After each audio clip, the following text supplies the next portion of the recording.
Hello good morning नमस्कार आदाब। एक बार फिर से आप सबका स्वागत है वाईफाई स्टडी स्टूडियो चैनल पे which is a part of Unacademy. चलिए अच्छा, तो रिवीजन सेशन में शुरुआत करेंगे 5 बजे का रिवीजन सेशन और फिर 7 बजे लाइव जो आपका क्लास होता है इसको तो मिस नहीं करना है। वो आप भी जानते हो कि सुबह पढ़ते हो और पहली शिफ्ट में क्वेश्चन छप के आते हैं, तो दिस इज़ वेरी मैंडेटरी कि आप इस क्लास को साथ में पढ़ते जाओ, क्योंकि स्टैटिक जीके के साथ में आपको करंट अफेयर्स भी मिलता है और जितने इंपॉर्टेंट पॉइंट्स होते हैं सारे आपके कवर होते हैं।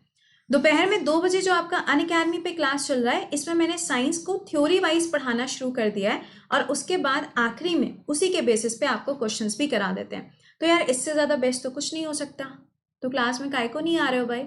अपने लिए थोड़ी ना उसको पढ़ा रहे हैं, तुम्हारे लिए पढ़ा रहे हैं। मेरा कौन सा उससे प्रॉफिट हो रहा है? तो please be live in the session. दोपहर में 2 बजे क्लास में ज़रूर आइए। और जो 10:30 बजे का क्लास चल रहा है और आधे बच्चे यहाँ पे टाल मटोल कर रहे हैं, हम नहीं जाएंगे, हाँ मेरे को नहीं देगा, मैं बाद में देखूंगा, ये जो ऐसे चल रहा है ना तुम लोगों का, अभी तक जो स्टेट पढ़े हो उसका टेस्ट हो चुका है, ठीक है। अब आज जो आपको यहाँ पे इकोनॉमिक्स में से टॉपिक पढ़ाया जाएगा, अब ये आपके स्टेट पीसीएस के लिए हो गया इंपॉर्टेंट, यूपीएससी के लिए इंपॉर्टेंट, सीडीएस के लिए इंपॉर्टेंट, एनडीए के लिए इंपॉर्टेंट, एसएससी के लिए इंपॉर्टेंट। भाई और क्या चाहते हो? थ्योरी पढ़ा रहे हैं और 10:30 बजे से लेके 11 बजे तक थ्योरी पढ़ाएंगे और 11 बजे आपको लिंक देंगे, आप जाके टेस्ट दे के आओगे। अब थ्योरी के साथ में टेस्ट के साथ पूरा पूरा आपका यहाँ पे प्रिपेयर करा रहे हैं। अब इससे ज़्यादा और क्या हो सकता है यार? कोशिश करो कि इसके लिए टाइम निकालो। देखो 5 बजे का क्लास मैं फिर से बोल रही हूँ, आप चलते फिरते दिन में कभी भी देख लो। 7 बजे का तो मैंडेटरी है कि आपको 1 आवर निकालना ही निकालना है। 10:30 बजे का 1 आवर हो गया, ठीक है, और 2 से 3 वाला जो टाइम है उसमें 45 मिनट्स हो गया। तो 2 आवर 45 मिनट्स इतना टाइम आप डेडिकेट कर रहे हो किस चीज़ के लिए? जिसमें आप करंट अफेयर्स पढ़ रहे हो, स्टैटिक जीके पढ़ रहे हो, क्वेश्चंस का रिवीजन कर रहे हो, न्यू न्यू टॉपिक्स पढ़ रहे हो, अपने पेपर्स को सॉल्व कर रहे हो। भाई इससे कम नहीं हो सकता। समझ में आ रही है बात? तो please do join this special classes, या आपके लिए शेड्यूल्ड है। अगर आप नहीं पढ़ना चाहते हो इन स्पेशल क्लासेस को, मेरे को बता दो, मैं इसको बंद कर दूंगी। Simply I will close them, मुझे को कोई दिक्कत नहीं है। बट अगर पढ़ना है तो प्लीज़ थोड़ा सा सीरियस हो जाइए, ठीक है। चलिए अच्छा, शुरुआत करते हैं क्वेश्चंस की। सबसे पहला सवाल आपके सामने, सेशन के लिंक को एक बार से शेयर कर देना और इसको लाइक भी मार दिया करो एंड होने के बाद में। चलिए, नहीं पहले भी कर सकते हो लाइक, ऐसा नहीं है। Okay, which is the world's largest island? विश्व का सबसे बड़ा जो द्वीप है वो कौन सा है? Easy question, easy answer, that is Greenland. अब ग्रीनलैंड के ऊपर कौन सी कंट्री रूल करती है? डेनमार्क। इसकी कैपिटल क्या हो जाएगी? नूक है। कहाँ पर लोकेशन है? तो अटलांटिक ओशन और आर्कटिक ओशन के बीच में आपको इसकी लोकेशन मिलती है। अगला सवाल, who is known as frontier Gandhi? Frontier Gandhi के नाम से किसको जाना जाता है? तो खान अबुल गफर खान को इस नाम से जाना जाता है। अच्छा ये बताना, एक अलग से ग्रुप बनाया गया था जिसका नाम था रेड शर्ट। क्या आप मुझे बताएंगे कि ये जो ग्रुप बनाया गया था ये किसके द्वारा बनाया गया था? ये कौन से क्रांतिकारी थे जिनके द्वारा इसको बनाया गया था? आंसर कमेंट बॉक्स में जरूर से करिएगा। और ये मत सोचा करो कि मैम देखती नहीं है, मैम सबके कमेंट देखती हैं, ठीक है। अच्छा हो बुरा हो कैसा भी क्यों ना हो, सबके कमेंट हम देखते हैं, ठीक है। चलिए, और हाँ कुछ बच्चे बोल रहे थे कि मैम क्वेश्चंस के जो नंबर हैं उसको इंक्रीज कर दीजिए। तो अभी ये रिकॉर्डेड क्लास है, ये जैसे ही खत्म हो जाएगा ना, जब नया वाला रिकॉर्ड करेंगे मोस्ट प्रॉब्ली वेडनेसडे से आपके नंबर ऑफ क्वेश्चंस बढ़ जाएंगे, ठीक है। चलिए, रिजर्व बैंक ऑफ इंडिया का हेडक्वार्टर कहाँ पर है? मुंबई के अंदर है। अब इसके बारे में जितनी कथा है सबको मालूम है, मुझे कुछ बताने की जरूरत नहीं है। सिर्फ मैं ये बता दूं कि लॉ कब आया था, बनाया कब गया था और नेशनलाइज कब हुआ था। अब आगे की कहानी आप सबको पता है, पहले गवर्नर कौन थे, अभी गवर्नर कौन से हैं, कौन से नंबर के गवर्नर हैं, कौन सी कमेटी थी जिसने इसको रिकमेंड किया था, ये सब आपको मालूम है, ठीक है। चलो, ये हम उम्मीद करके चलेंगे। नहीं मालूम है तो भैया 7 बजे के क्लास में आओ, मालूम पड़ जाएगा। कुछ बच्चे देखो कितने ज्ञानी टाइप के होते हैं, पहले तो क्लास में आएंगे नहीं, ठीक है, और उसके बाद में 5-6 दिन बाद होश आएगा, अरे यार चलो पढ़ाई कर लेते हैं चल के, फिर आएंगे, फिर क्या पूछेंगे? 4 दिन पुरानी खबर, मैम क्या ऐसा हुआ था? भाई जब तुमको पढ़ना ही नहीं है तो ऐसा हुआ हो चाहे ना हुआ हो, इससे तुमको क्या फर्क पड़ रहा है? लॉजिकल बात है ना। तो please this is a request कि क्लास में डेली बेसिस पे सुबह 7 बजे पढ़ने के लिए आइए, टाइम पास करने के लिए मत आइए, ठीक है। अगला सवाल, which process is a cream made from milk? यानी कि आपने देखा होगा पहले के टाइम में, अभी भी होता है गांव वगैरह में, आप देखेंगे तो मथनी का इस्तेमाल किया जाता है, देखा होगा ना। तो उसमें भैया कौन सा फोर्स लगता है? तो ये तो हमें पता चल गया, मैंने आपको कल के क्लास में भी बोला था, सेंट्रीपीटल, सेंट्रीफ्यूगल एंड ये न्यूक्लियर फ्यूजन और न्यूक्लियर फिजन, ये 4 चीजें अच्छे से पढ़ लेना। चलो अगला बताओ, what is the process of making food by the green plant. अगर हम यहाँ पे बोलें कि जो खाना होता है ना, जो ग्रीन प्लांट्स बनाते हैं, ये किसकी वजह से होता है? सिंपल है, सनलाइट है, दैट इज फोटोसिंथेसिस हो जाएगा। अगला, with whose help do fish breathe. जो मछली होती है ना, वो किसकी सहायता से यहाँ पे ब्रीदिंग कर पाती है? तो इसमें क्या हो जाएगा? गिल्स होगा। अच्छा ये बताओ, जो फ्रॉग होता है ना, फ्रॉग जो मेढक होता है, वो किसकी सहायता से सांस लेता है? जरा मुझे बताइएगा कमेंट बॉक्स में आंसर करके। अगला, what is made up of plaster of Paris. Plaster of Paris जो होता है ना, बोला जाता है घर के अंदर प्लास्टर ऑफ पेरिस होना चाहिए। वो पूछा जा रहा है कि किससे बना होता है, तो ये जिप्सम से बना हुआ होता है। अगला, how long does the earth take to rotate 1 degree longitude. देखो अर्थ है ना, ये क्या है? ये लॉन्ग लॉन्ग लाइन्स है, तो ये क्या हो जाएगा? लॉन्गिट्यूड है। और ये वाली जो लाइन है ये कैसी है? ये लेटी हुई है, तो ये क्या हो जाएगा? ये लैटिट्यूड हो जाएगा। तो ये वाला जो डिस्टेंस होता है, थोड़ा ज़्यादा गैप हो गया, ये वाला जो डिस्टेंस होता है, तो अगर आप देखोगे तो ये कितना होता है? इतने किलोमीटर्स का होता है। अब पूछ रहा है कि अगर ये 1 डिग्री रोटेट करता है तो कितना टाइम लेता है? तो ये रेशियो एक्चुअली कुछ ऐसा सा आपको देखने को मिलता है। तो अप्रॉक्स कितना हो जाएगा? 4 मिनट का समय आपको मिलेगा। अगला, what is the lowest surface of the atmosphere called.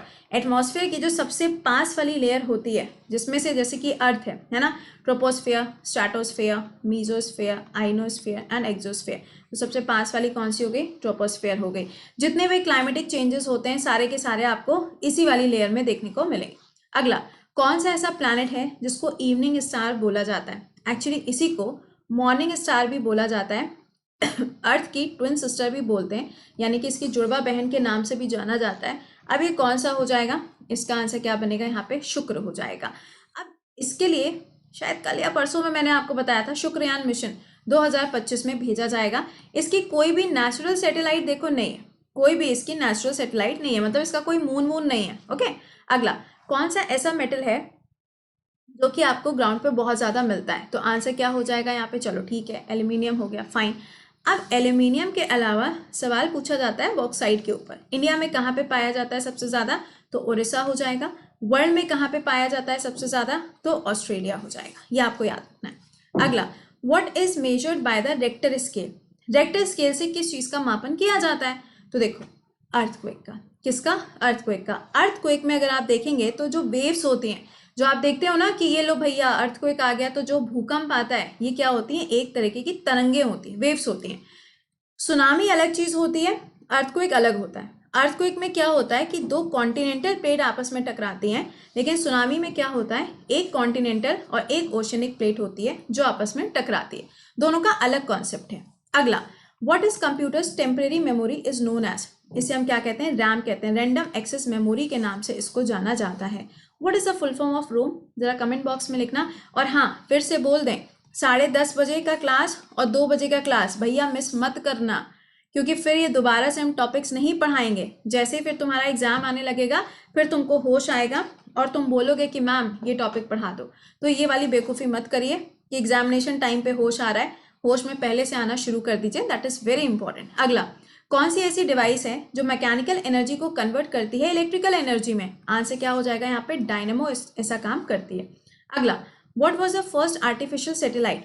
सबसे पहली कौन सी थी? तो देखो स्पुतनिक 1। कुछ याद आया? मैंने आपको बताया था कि यूएसएसआर जब था तब इन्होंने सबसे पहले स्पुतनिक 1 भेजी थी। इसीलिए रशिया ने जो अभी अपने यहाँ पे वैक्सीन बनाई थी उसका नाम क्या रखा था? स्पुतनिक 5 रखा था। तो दोनों ही नाम आपको पता होने चाहिए। अगला, what is the major ore of aluminium? Aluminium का अयस्क क्या होता है? तो बॉक्साइड होता है। अभी मैंने आपको इसके बारे में ऑलरेडी बता दिया।